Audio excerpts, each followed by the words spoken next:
In today's world, we're pretty much used to the idea that every single commercial flight is tracked, monitored, and recorded, right?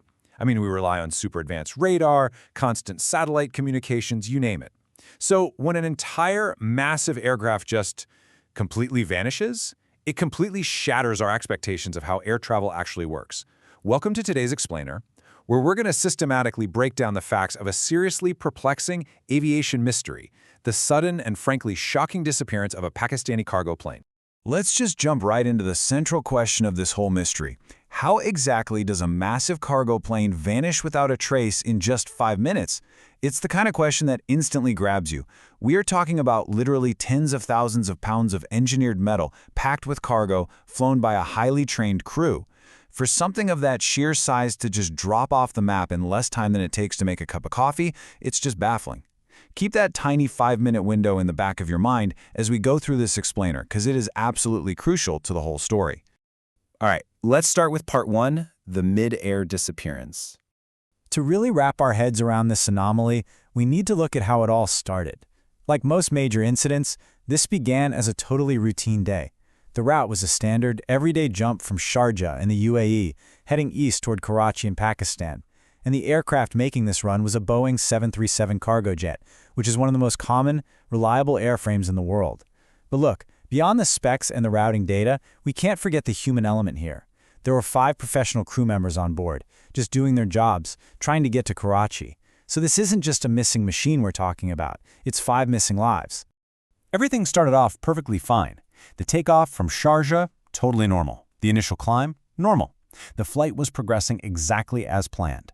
There were absolutely no red flags on the tarmac, no early warning signs whatsoever as they left the UAE.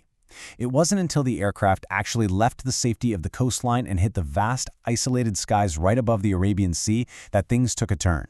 And as you can probably imagine, the open ocean is a pretty unforgiving environment. Once you're out there, you are completely isolated. The sequence of events we're looking at here is incredibly tight. So Tuesday night starts off routinely with that departure from Sharjah.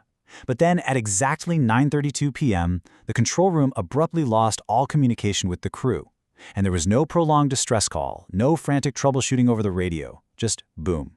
A sudden loss of contact, followed by the aircraft making this really abrupt U-turn. And then, complete radar disappearance. The jump from a totally normal flight to a vanished aircraft happened incredibly fast. Just to highlight how serious this got and how fast, the Pakistan Airports Authority actually had to step in and issue an official late-night statement confirming the total loss of contact. This wasn't some internet rumor or one of those minor technical hiccups where a plane just magically reappears on radar a few seconds later. When the official authority is putting out a late-night statement like that, it means all the standard protocols for getting back in touch have totally failed. It cemented the really stark reality that the plane was gone and a major crisis was underway. Moving on to part 2, let's break down the anatomy of the glitch. So what actually went wrong up there in the dark over the Arabian Sea? Let's isolate the specific facts we do have, starting with the number 27. The Boeing 737 involved in this disappearance was 27 years old. Now, in the aviation world, an airframe of that age has seen a ton of service. And sure, aircraft are built to last and they go through really rigorous maintenance, but age is definitely a factor investigators have to look at when things go wrong. This wasn't some brand new jet fresh off the assembly line. It was a real veteran aircraft with nearly 3 decades of flight cycles under its belt. Now pair that age with our next crucial number, 35,000. The plane was cruising right at 35,000 feet.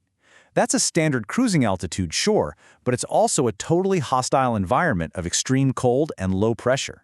According to the data we have, it was exactly at this height, 35,000 feet, that a sudden, severe navigation system error hit. I mean, just picture it. You're flying a 27-year-old heavy cargo jet miles above the surface of the Earth, pitch black outside, over the open ocean, and suddenly your navigation systems experience a critical fault. It was this specific glitch at that extreme altitude that forced the plane to make that desperate U-turn. Which brings us to arguably the most chilling number of this whole explainer. 5. We touched on this at the very beginning, and now you can really see its place in the timeline.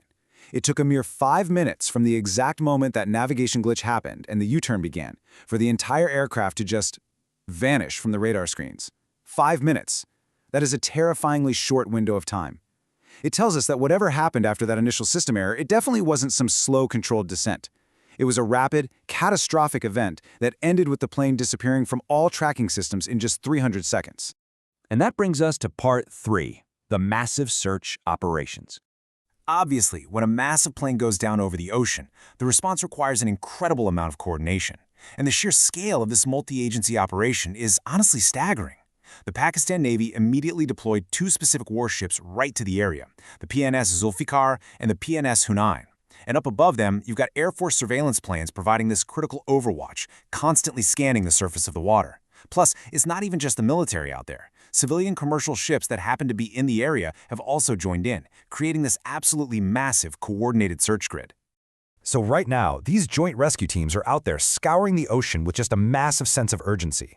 They are desperately trying to locate the aircraft and, of course, those 5 crew members. But the harsh truth is, every single hour that passes makes an ocean search that much more difficult because of shifting currents, unpredictable weather, and how fast debris can scatter. Still, the immense dedication of all these naval, air, and civilian teams really highlights just how severe this is. They are literally working around the clock to find any trace, any tiny clue at all that could lead them to the plane.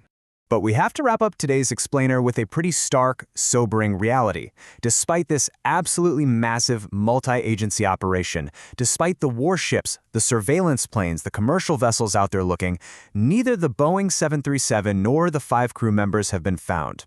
The Arabian Sea is incredibly vast, it's deep, and it is relentless. Which leaves us all with one lingering, unresolved question. Where are they? How does a huge aircraft fall from 35,000 feet and leave absolutely zero immediate trace for a literal fleet of searchers to find? The search is still ongoing, and so is the mystery.